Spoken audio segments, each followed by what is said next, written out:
এই গল্পটা মায়া এবং তার যমজ বাচ্চার গল্প। 5 বছর আগে এমন একটা ঘটনা ঘটল যেটা তার পুরো জীবনকে উল্টে পাল্টে রেখে দিল। সারদার বর রমেশের হঠাৎ করে মৃত্যু সংবাদ এলো এবং বলা হলো যে কোনো দুর্ঘটনায় সে মারা গেছে। কোনো লাশও পাওয়া গেল না এবং শেষকৃত্য সম্পন্ন করা গেল না। তার মেয়ে সবসময় এই ব্যাপারটা নিয়ে একটু দ্বিধাগ্রস্ত ছিল। এমন একটা প্রশ্ন তার মনে ছিল যেটা তার জীবনে চিরস্থায়ী হয়ে গেছিল। যদি বাবার অ্যাক্সিডেন্টে মৃত্যু হয়ে থাকে তাহলে ওনার দেহটা কোথায় গেল? একদিন শীতল ঘরে বসে কিছু ভাবছিল, তখনই তার মা সেখানে এলো এবং শীতল মাকে জিজ্ঞেস করল, মা, বাবা চলে গেছে 5 বছর হয়ে গেল, কিন্তু আজও এরকম মনে হয় যেন ওনার মৃত্যুর পিছনে কোনো বড় রহস্য আছে। আসলে কি ঘটেছিল ওনার সাথে?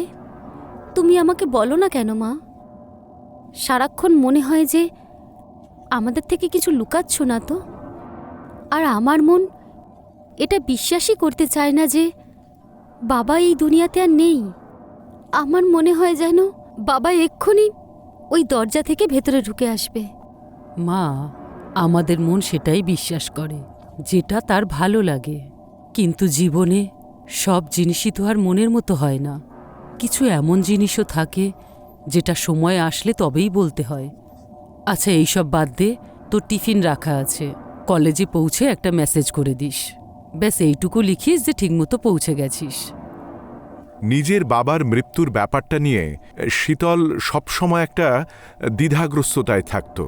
একদিন অনামিকার সঙ্গে সে কলেজ গেছিল, কিন্তু যখনও ঘরে এলো তখনও ওর মনের মধ্যে এই ব্যাপারটাই চলছিল। এই সব কারণে রাতেও ঘুমোতে পারত না। রাত্রির তখন 12টা হবে, তখনও কারো চলাফেরার আওয়াজ শুনতে পেল। এত রাতে কিচেনে আবার কে? মা তো শুয়ে পড়েছে, অনামিকাও এখানে আছে। শীতল এই কথাটা বলতেই ঘরের মধ্যে একটা নিস্তব্ধতা এলো, আর ওই আওয়াজটা ঘুরে ফিরে আবার তার কানের মধ্যে এলো। তারপর ধীরে ধীরে বিছানা থেকে উঠে ধীরে পায়ে ওই আওয়াজের দিকে এগোলো সে।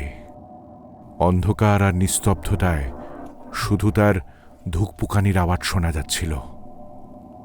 যখনই ও রান্নাঘরের দিকে গেল আর উঁকি মেরে দেখল, সে একটা ছায়া দেখতে পেল মেন গেটের ওপরে।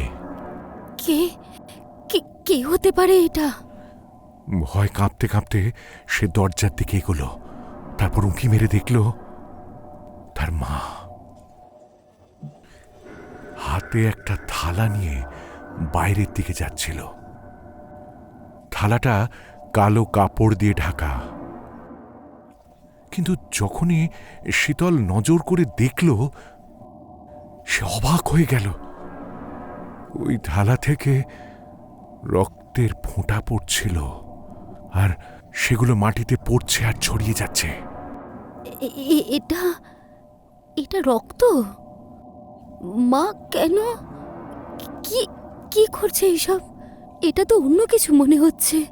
ভয়তে তার মাথা ঘুরে গেল এবং দ্রুত শ্বাস প্রশ্বাস পড়ছিল তার, এবং সে কোনো মতে পাঁচিলের পেছনে লুকিয়ে পড়ল এবং নিজেকে লুকিয়ে রাখল। তারপর লুকিয়ে লুকিয়ে দেখল তার মা খুব যত্ন করে ওই থালাটাকে নিয়ে এক পা করে এগিয়ে যাচ্ছে আর খুব সাবধানে দরজার বাইরে চলে যাচ্ছে। মা, এত রাতে, তাও আবার রক্ত টোপে পড়ছে এরম একটা থালা নিয়ে কোথায় যাচ্ছে? এটা তো কোনো সাধারণ কথা নয়। কিছু তো ব্যাপার আছে, কোনো গন্ডগোল তো আছেই। হয়তো এমন কিছু আছে যেটা মা আমাদের কাছে এতদিন লুকিয়ে রেখেছে। না হলে কোন মা আছে যে বাচ্চাদের থেকে লুকিয়ে মাঝরাতে এইভাবে অন্ধকার রাস্তায় বেরিয়ে যাবে, তাও আবার একটা রক্ত ভরা থালা নিয়ে? জানি না কেন আমার মন এটা বলছে এই ঘটনাটা বাবার মৃত্যুর সঙ্গে জড়িত। হ্যাঁ, এটাই ঠিক। এবার আর নয়, আমাকে সত্যিটা জানতেই হবে। শীতল খুব তাড়াতাড়ি একটা রুমাল মুখে বেঁধে নিল এবং তার মুখটা ঢেকে নিল এবং নিঃশব্দে ধীরে ধীরে বাইরে বেরিয়ে গেল। যতদূর সে দেখতে পেল, কাউকে সে খুঁজে পেল না। তারপর হঠাৎ সে তার মাকে দেখতে পেল এবং দেখল তার মা এগিয়ে যাচ্ছে। তারপর অন্ধকারে পাঁচিলের আড়াল থেকে সে দেখল তার মা একটা জঙ্গলের দিকে এগিয়ে যাচ্ছে, একটা পুরনো পোড়ো বাড়ির দিকে এগিয়ে যাচ্ছে। আচ্ছা, মা এই ভুতুরে বাড়িটার দিকে কেন যাচ্ছে? মাঝরাতে রক্ত টুপে পড়ছে একটা থালা নিয়ে, তার উপরে এই ভুতুরে বাড়ি। সবকিছু সত্যিই খুব ভয়ঙ্কর।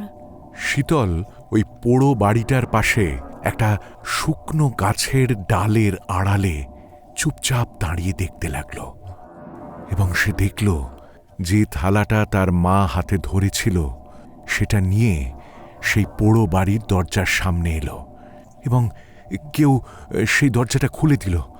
তারপর সেই থালাটা সেই দরজার মধ্যে সে রেখে দিল এবং দরজাটা বন্ধ করে তার মা আবার সেই পোড়ো বাড়িটা থেকে বেরিয়ে এলো এবং ধীরে ধীরে তার বাড়ির দিকে এগোতে থাকল।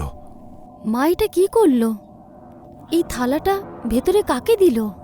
এবার তো আমার পুরো বিশ্বাস হয়ে গেছে, মা আমাদের থেকে অনেক বড় কিছু লুকাচ্ছে। এটা কোনো সাধারণ ব্যাপার নয়। আমাকে ভেতরে গিয়ে দেখতেই হবে, আমাকে নিজেকে গিয়ে দেখতে হবে সত্যিটা কি। শীতল একটা গভীর নিঃশ্বাস নিল এবং সেই পোড়ো বাড়ির দরজাটা ধীরে ধীরে খুলল। যখনই সে ভেতরে ঢুকল, একটা দুর্গন্ধ তার তার নিঃশ্বাস আটকে দিল। সারা ঘরটা জুড়ে লাশের গন্ধ। তার মাথা ঘুরতে থাকলো। সে এক পলকের জন্য একটু দাঁড়ালো, কিছু বুঝতে পারছিল না সে।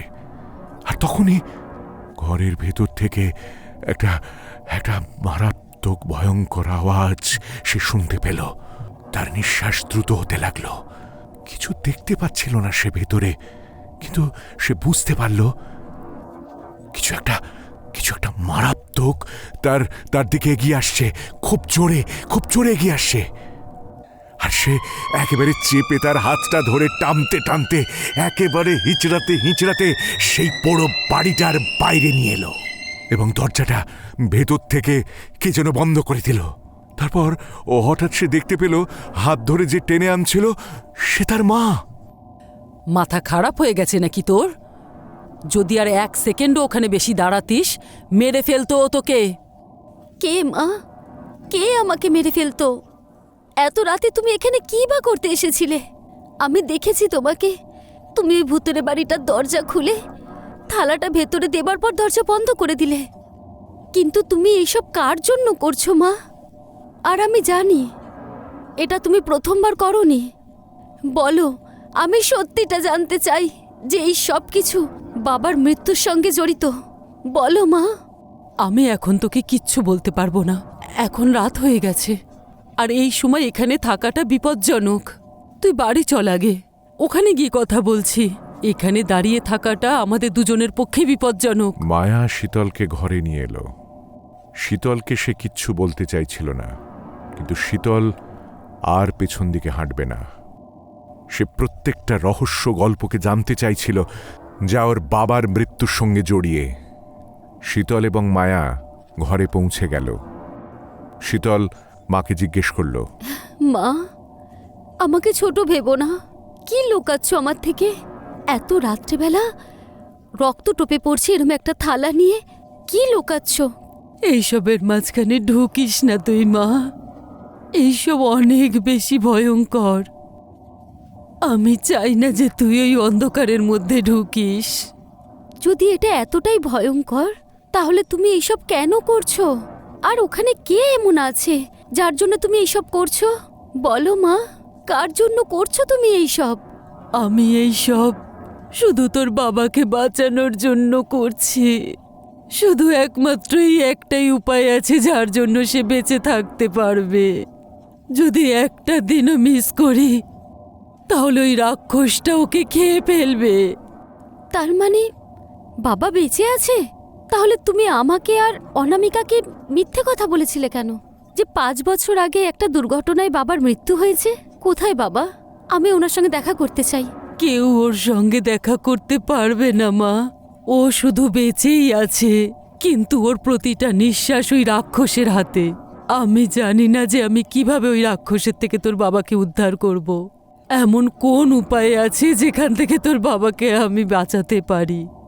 গত 5 বছর ধরে শুধু তোর বাবাকে বাঁচানোর আমি উপায় খুঁজে বেড়াচ্ছি, কিন্তু কোনো উপায় আমি আর খুঁজে পাচ্ছি না। আমি কিছুই বুঝতে পারছি না মা, তুমি কি বলতে চাইছো? যদি বাবা বেঁচে থাকে তাহলে তাকে বাঁচানোর আমি সম্পূর্ণ চেষ্টা করব, কিন্তু তুমি আমাকে এটা তো বলো যে বাবা আসলে আছেটা কোথায়, আর কেন তুমি আমাদের 5 বছর ধরে মিথ্যে বলে আসছো? কি হচ্ছে বাবার সঙ্গে? শীতলের কথা শুনে মায়া একটু চুপ করে রইল। তার চোখ দেওয়ালের দিকে গেল, একটা গভীর নিঃশ্বাস নিল আর কাঁপা কাঁপা গলায় বলল, তুই একদম ঠিক বলেছিস শীতল। অনেক কিছু আছে যেগুলো তোকে বলা হয়নি। আজ থেকে ঠিক 5 বছর আগে। তুমি এইভাবে বলো না গো। চাকরি চলে গেছে, তাতে কি হয়েছে? কোনো না কোনো রাস্তা তো বেরোবেই। এর আগেও আমরা খারাপ অবস্থা দেখেছি, এবারেও দেখব। চিন্তা করব না তো আর কি করব মায়া? তুমি জানো তো এই চাকরিটা আমার কি কষ্ট করে পেয়েছি, আর এখনকার দিনে চাকরি পাওয়া ভীষণ শক্ত। আর শীতলের চিকিৎসার জন্য যে লোন নিয়েছিলাম, যদি পয়সা ঠিক সময় না দিই তাহলে ওরা যা খুশি করতে পারে মায়া। কেউ তো থাকবে, কোনো বন্ধু যার সঙ্গে তুমি কথা বলতে পারো। হতে পারে সে হয়তো তোমাকে সাহায্যও করতে পারে। মায়া, পয়সার ক্ষেত্রে কেউ কারোর বন্ধু নয়। তোমার কি মনে হয় আমি কাউকে জিজ্ঞেস করিনি? কিন্তু কেউ আমাকে সাহায্য করবে না বলেছে। গগন বিচলিত হয়ে ঘরে চলে গেল আর শুয়ে পড়ল। রাত তখন 11টা হবে। তার ফোন বেজে উঠল। স্ক্রিনে একটা নাম ছিল, রাকেশ। একটা পুরনো বন্ধু যার সঙ্গে তার অনেক বছর কথা হয়নি। আরে এত রাত্রে আমায় ফোন করছে কেন? হ্যালো, কেমন আছিস রাকেশ? সব ঠিক আছে তো? আরে রাত্রির 11টার সময় তুই ফোন করেছিস? হ্যাঁ, সব ঠিক আছে। আমি শুনেছি তুই একটু সমস্যায় আছিস। পয়সা নেই আমার কাছে, কিন্তু আমার একটা উপায় জানা আছে যাতে তোর সমস্যা 1 নিমিষে ঠিক হয়ে যাবে। হ্যাঁ, এরকম কি উপায় আছে রে? আচ্ছা, তুই আমাকে কোনো খারাপ কাজ করাতে চাইছিস না তো? আরে না না, কোনো খারাপ কাজ না। তুই শোন, তুই আমার ঘরে চলে আয়। আচ্ছা ঠিক আছে, কালকে সকালে আমি তোর বাড়িতে যাচ্ছি। সারা রাত্রির গগন এটাই ভাবতে থাকলো যে কি এমন উপায় আছে যাতে সব সমস্যার সমাধান হয়ে যাবে। এবং পরের দিন সকাল সকাল সে রাকেশের ঘরে গিয়ে পৌঁছল। আয় গগন, বস, আমি তোরই অপেক্ষায় ছিলাম। আচ্ছা আচ্ছা, বল তুই আমাকে কিভাবে সাহায্য করতে পারিস? আচ্ছা, কি এমন উপায় আছে রে যাতে আমার সব সমস্যা কেটে যাবে? আমার 5 লাখ টাকা ধার, কিভাবে সেটা মিটবে? হ্যাঁ, মিটে যাবে, কিন্তু তোর কাছে একটাই সুযোগ থাকবে কিছু চাওয়ার জন্য। আমি তার থেকে আমার বউয়ের জীবন চেয়েছিলাম। মনে আছে কোমলের কি মারাত্মক অসুখ হয়েছিল? সেই ওকে ঠিক করেছিল। দাঁড়া, কে তোর বউকে ঠিক করেছিল? তোর ইচ্ছা কে পূরণ করেছিল? দেখ, কিছু জিনিস এমন হয় যেটা ভগবান দিতে পারে না, কিন্তু এই দুনিয়াতে কিছু এমন শক্তি আছে যা অসম্ভবকে সম্ভব করতে পারে। গত বছর আমি একটা তান্ত্রিকের কাছে গেছিলাম।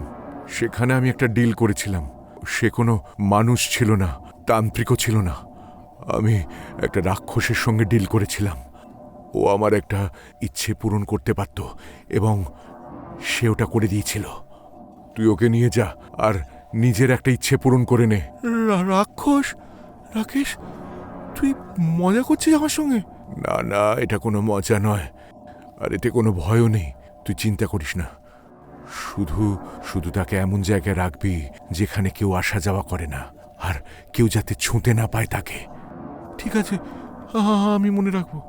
রাকেশ গগনকে তার ভেতর ঘরে নিয়ে গেল যেখানে খুবই অন্ধকার ছিল।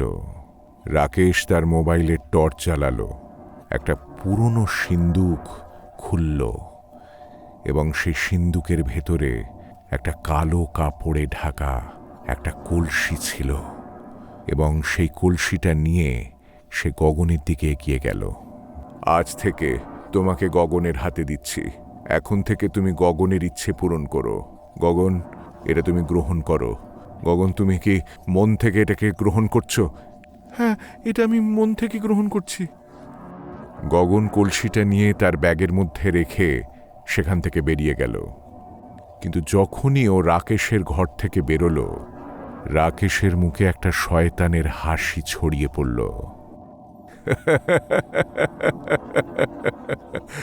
আমি তোমায় বাঁচালাম,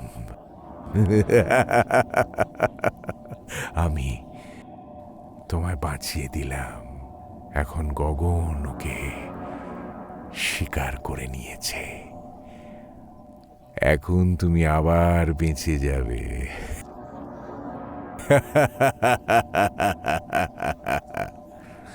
রাকেশ খুশিতে পাগল হয়ে ওই ঘরের মধ্যে ঢুকে আর একটি ঘরে গেল,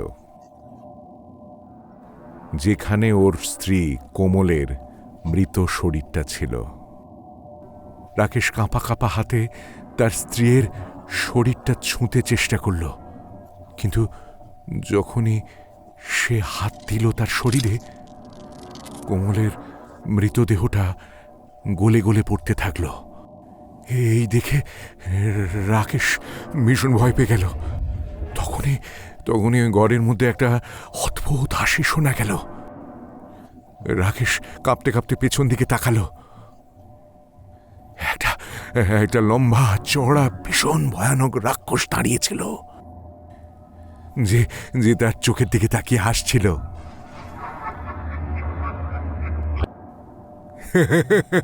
তোর কি মনে হচ্ছে তুই নিজের ফাঁদ অন্য কারোর ওপর ফেলবি আর আমি তাকে ছেড়ে দেব? এই তুই মিথ্যে বলেছিস ওকে যে তুই কোথা থেকে আমায় এনেছিস। আমাকে তো তোর বউ নিয়ে এসেছিল, তাই তো আজও ভুগছে।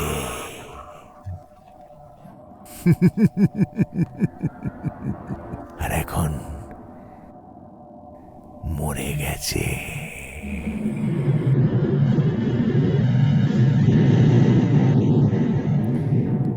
এখন আরো ভুগবে না। কিন্তু তুমি তো বলেছিলে যদি কেউ তোমাকে স্বীকার করে নেয়, তুমি আমার স্ত্রীকে ছেড়ে দেবে, তাহলে তুমি কেন মেরে ফেললে? কিন্তু তুমি ওকে মিথ্যে বললে। কিন্তু যদি ও সত্যি জানতো আর আমাকে স্বীকার করত, তাহলে আমি তোমার স্ত্রীকে ছেড়ে দিতাম। আমার প্রথম শিকার মরে গেছে, এবার আমার দ্বিতীয় শিকার চাই। ওই রাক্ষসটা কোমলের মতোই গগনকেও ওই চক্রব্যূহের মধ্যে জড়িয়ে নিয়েছিল। কিন্তু গগন কি এই চক্রব্যূহ থেকে বেরোতে পারবে? ওর মেয়েরা কি সব সত্যিটা জানার পর ওর বাবাকে এই বিপদ থেকে বাঁচাতে পারবে? আসুন দেখি কি হতে চলেছে। এত কিছু ঘটে গেছে মা, আর তুমি আমাদের কখনো কিচ্ছু বলনি। আমি জানতে চাই, শুধু জানতে চাই না, আমি বাবার সঙ্গে দেখা করতে চাই। মা বলো, বলো কোথায় আমার বাবা? মা, চাইলেও আমরা আর ওনার সঙ্গে দেখা করতে পারবো না।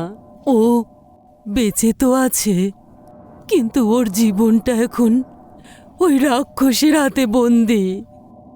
না 5 বছর আগে আমাদের সেই দুঃসময়টা আসতো, আর না তোর বাবাকে ওই রাকেশের থেকে সাহায্য চাইতে হতো। ওই তোর বাবাকে ওই কলসিটা দিয়েছিল, তারপরে সব কিছু বদলে গেল। ওই কলসির অশুভ লক্ষণ আমাদের বাড়িতে ছড়িয়ে পড়ল। তোর বাবা আমাদের সবাইকে বাঁচানোর জন্য ওই কলসিটা নিয়ে ওই ভুতুরে বাড়িতে চলে গেল, আর আমার নামে একটা চিঠি লিখে গেল। এইটুকু বলেই মায়া একটু চুপ করল। তার হাত কাঁপছিল। অনেক বছর ধরে বুকের মধ্যে একটা চাপা কথা যেন বাঁধ ভেঙে বেরিয়ে এলো। ধীরে পায়ে সে আলমারির কাছে গেল, একটা ছোট্ট খাম বের করল। সেখানে গোটা গোটা অক্ষরে লেখা ছিল, আমার চলে যাওয়ার পরে পড়বে। মায়া ওই চিঠিটা শীতলের হাতে দিল। শীতল গগনের লেখা সেই চিঠিটা পড়ছিল। সেই চিঠিতে লেখা ছিল, আমি জানি না মায়া, যে আমার বন্ধু আমার সঙ্গে কেন এত বড় বিশ্বাসঘাতকতা করল। আমি তোমাদের ওপর কোনো ক্ষতি আসতে দিতে পারি না, তাই নিজের ওপর এই ক্ষতি আমি নিতে চলেছি। ওই পোড়ো বাড়িতে আমি ওই কলসিটা স্থাপিত করেছি, আর আমি জানি যে ওই রাক্ষসটা আমাকে এখন শেষ করে দেবে। কারণ যে বা যারা ওকে স্থাপিত করে তাকেও খেয়ে ফেলে। কিন্তু কেউ যদি মন থেকে ওকে স্বীকার করে নেয় তবেও আমার পেছন ছাড়বে। কিন্তু আমি সেটা চাই না। আমি নিজের জীবন বাঁচাতে গিয়ে অন্য কারোর জীবন কিছুতেই ক্ষতি করতে দেব না। চিঠিটা পড়েই মায়ার পায়ের তলা থেকে মাটি সরে গেল।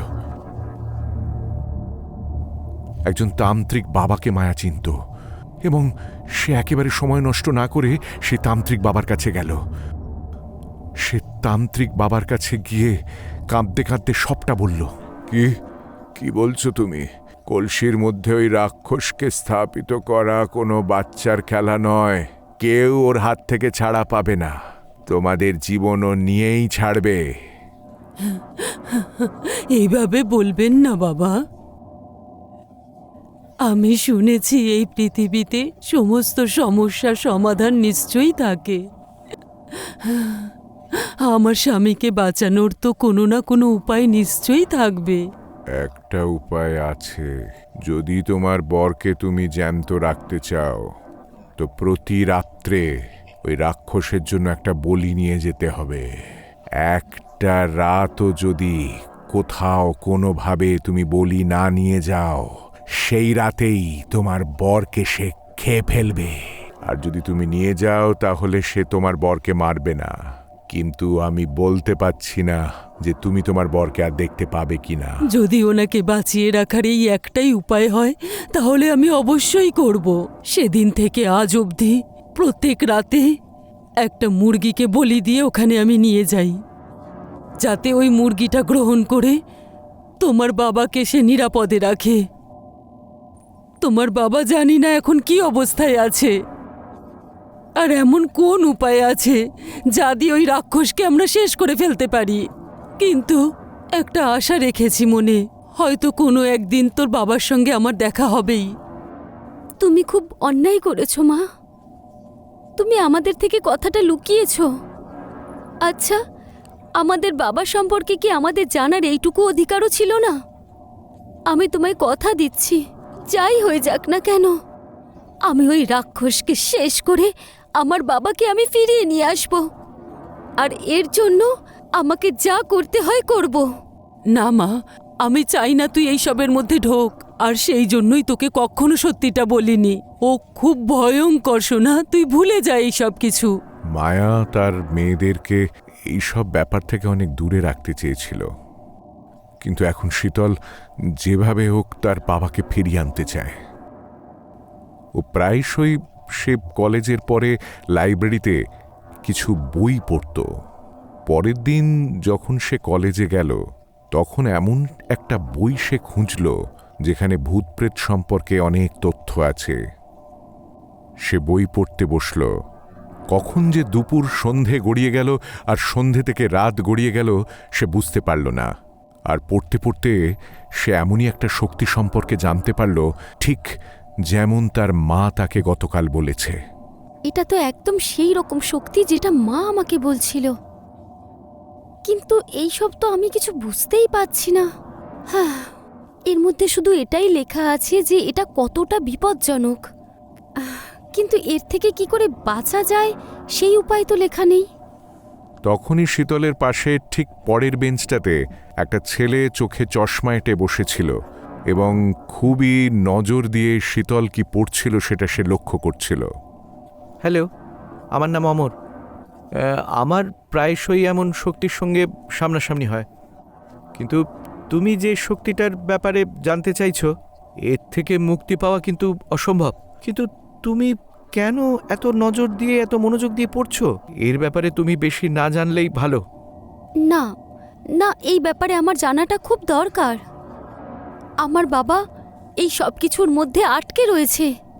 আমার মা প্রতি রাতে কোনো কিছুকে বলি দেয় শুধুমাত্র তাকে বাঁচিয়ে রাখার জন্য। আমি এই সব কিছু বরাবরের জন্য বন্ধ করতে চাই। কোনো তো উপায় থাকবে, তাই না, যা দিয়ে আমরা এটা বন্ধ করতে পারি? এটা কিন্তু খুবই শক্তিশালী একটা দানব। একে শেষ করার কোনো উপায় আমার জানা নেই, কিন্তু কোনো এক সাধু নিশ্চয়ই জানে কিভাবে একে শেষ করা যায়। এখান থেকে 200 কিলোমিটার দূরে আসামে একটা গ্রাম রয়েছে, সেখানে একজন সাধু বাবা রয়েছে, কিন্তু সেই জায়গা ভীষণই গণ্ডগোলের। খুঁজে পাওয়া অত সোজা নয়, কিন্তু যদি একবার তাকে পেয়ে যাও তাহলে হয়তো তোমার এই সমস্যার সমাধান পেতেও পারো। সে বলে যে মৃত মানুষকেও সে বাঁচাতে পারে, কিন্তু আমি জানি না এই কথাটা কতটা সত্যি কতটা মিথ্যে। ছেলেটা কাগজের উপর কিছু লিখল আর সেই কাগজটা শীতলের হাতে দিল। পরের দিন ভোর ভোর শীতল বেরিয়ে পড়ল আসামের সেই গ্রামের উদ্দেশ্যে যেখানে সাধু বাবা রয়েছে। গ্রামটায় বেশ কয়েকটা ঘর, খুব অল্প কতজন মানুষই রয়েছে। কাকে জিজ্ঞাসা করি? কে জানে ওই বাবার ব্যাপারে? শীতল আশেপাশের লোকের কাছে ওই সেই সাধু বাবার ব্যাপারে জানতে চাইল। তখনই একজন মহিলা সামনে এলো। বাবা কখন আসেন কখন যান এটা কেউ বলতে পারে না। শুধু এটা বুঝে নাও যে সত্যি বিপদে পড়ে বাবা তাকে নিজেই খুঁজে নেন। কেউ তার ঠিকানা তোমায় বলবে না, কিন্তু সত্যি তুমি যদি বিপদে থাকো তাহলে উনি তোমায় নিজেই খুঁজে নেবেন। আজ রাতটা থেকে যাও, হতে পারে তোমাকে উনি ওনার সাধনার মাধ্যমে দেখে নেবেন। ভদ্রমহিলার কথা শীতলকে একটু অবাক করে দিল, কিন্তু শীতলের কাছে আর কোনো উপায় ছিল না। তাকে রাত্রিরে অপেক্ষা করতে হলো। একটা খালি ঝুপড়িতে শীতল রইল। আর যখনই রাত্রি হলো, শীতল সাধু বাবাকে খুঁজতে বেরিয়ে পড়ল, কিন্তু কাউকে সে পেল না। ঠিক তখনই তার কানের মধ্যে একটা মন্ত্র উচ্চারণ এলো, এবং সেই আওয়াজটা শুনে শীতল উত্তর দিকে এগিয়ে গেল। সেখানে একটা পুরনো বটগাছের তলায় সাধু বাবা আসন পেতে বসে আছেন। হাঁটু গেড়ে বাবার সামনে বসল। বাবা চোখ খুললেন না, কিন্তু একটা গম্ভীর আওয়াজে বললেন, আমি তোমার জন্যই অপেক্ষা করছি। তুমি বাবাকে বাঁচাতে চাও না? হ্যাঁ বাবা, আমি আমার বাবাকে বাঁচাতে চাই। শুধু আপনিই আমার ভরসা। শুধু আমার বাবাকে আপনি বাঁচিয়ে দিন। বাবা তার চোখ খুললেন এবং খুবই গম্ভীর গলায় বললেন, মা, ওই শক্তি যে তোর বাবাকে বেঁধে রেখেছে, ও স্বইচ্ছায় বলিদান ছাড়া এখান থেকে এক পাও নড়বে না। আর এমন কোনো মানুষ নেই যে নিজে স্বইচ্ছায় তার বলিদান দিতে পারে। একটা ব্যক্তির স্বইচ্ছায় দেওয়া প্রাণ তাকে শান্ত করতে পারে। আমার বাবার জন্য আমি সমর্পণ করতে রাজি আছি বাবা। আমি আমার নিজের ইচ্ছায় বলিদান দিতে রাজি আছি। শুধু আমার বাবাকে বাঁচিয়ে দিন। ভালো করে ভেবে নাও মা, একবার যদি সেখানে যাও তারপর কিন্তু সিদ্ধান্ত বদলানোর কোনো উপায় নেই। ওখানে কিন্তু অনেক দ্রুত গতিতে তোমাকে কাজ করতে হবে। যে কলসিতেও স্থাপিত রয়েছে তার উপরেই ও বসে থাকবে। সেখান থেকেই ও তোমাকে জড়িয়ে ধরবে। বুঝে নিও, ওই কলসি। প্রথমে আমাদেরকে ওই জায়গা থেকে ওকে সরাতে হবে, তারপর ওই কলসি আমরা পাব। ঠিক আছে বাবা, আমি তৈরি আছি। আমি সব দিক ভেবেই সিদ্ধান্ত নিয়েছি। আমি শুধু আমার বাবাকে ফিরিয়ে আনতে চাই। ঠিক আছে, এবার আমি যা বলছি মন দিয়ে শোনো, আর ঠিক তেমনটাই করো। সাধু বাবা শীতলকে সব কিছু বোঝালেন। দুদিন পর অমাবস্যার রাতে সাধু বাবা এবং শীতল ওই পোড়ো বাড়ির উদ্দেশ্যে যাত্রা করলেন। গভীর অন্ধকার, একটা পুরনো গাছের নিচে তারা লুকিয়ে লুকিয়ে দেখছিলেন। সামনে দিয়ে শীতলের মা হাতে একটা থালা নিয়ে আসছিল। থালাটা কালো কাপড়ে ঢাকা, রাক্ষসের বলির সামগ্রী। তারপর পোড়ো বাড়ির দরজাটা হালকা করে সে খুলল এবং থালাটা ভেতরে ঠেলে দিল, ঠিক যেমন প্রতিদিন সে করে। তারপর চুপচাপ বাড়ির পথে সে এগিয়ে গেল। তোমার মাও থালা রেখে চলে গেছে, যা হওয়ার তা হয়ে গেছে। আজকের রাত্রিরে রাক্ষসের মনে হবে প্রতি রাতের মতো তাকে আবার একটা বলি দেওয়া হবে, কিন্তু সে জানে না আজ ও শেষ বলি হতে চলেছে। এবার আমাদের কাজের সময় কেউ মাঝখানে আসবে না, না মানুষ না কোনো শক্তি। চলো মা, এবার সময় এসে গেছে, আমাদের এবার চলতে হবে, এবং সেটাই আমরা করব যা এই সংসারে কেউ করে উঠতে পারেনি। শীতল সাধু বাবার সঙ্গে ধীরে ধীরে আগে এগিয়ে গেল। হঠাৎ করে তার হাত কাঁপতে শুরু করল, কিন্তু পরক্ষণেই সে চোখ বন্ধ করল, গভীর নিঃশ্বাস নিল এবং সাহস অর্জন করল এবং সাহস করে দরজা খুলে দিল। তারপর সাধু বাবার সঙ্গে সে পোড়ো বাড়ির মধ্যে ঢুকল। সে হঠাৎ একটা আওয়াজ শুনতে পেল, কিন্তু সে বুঝতে পারছিল না যে সেই ভয়ঙ্কর আওয়াজটা কোথা থেকে আসছিল। ঠিক সেই সময় সাধু বাবা পেছন থেকে ধাক্কা দিয়ে শীতলকে সেই ভয়ঙ্কর শক্তির মধ্যে ঠেলে দিল। সাধু বাবা তার মন্ত্রের দ্বারা সেই রাক্ষসকে কাবু করতে থাকল। তাড়াতাড়ি করো মা, যদি ওই কলসিটা না পাও তাহলে সব শেষ হয়ে যাবে।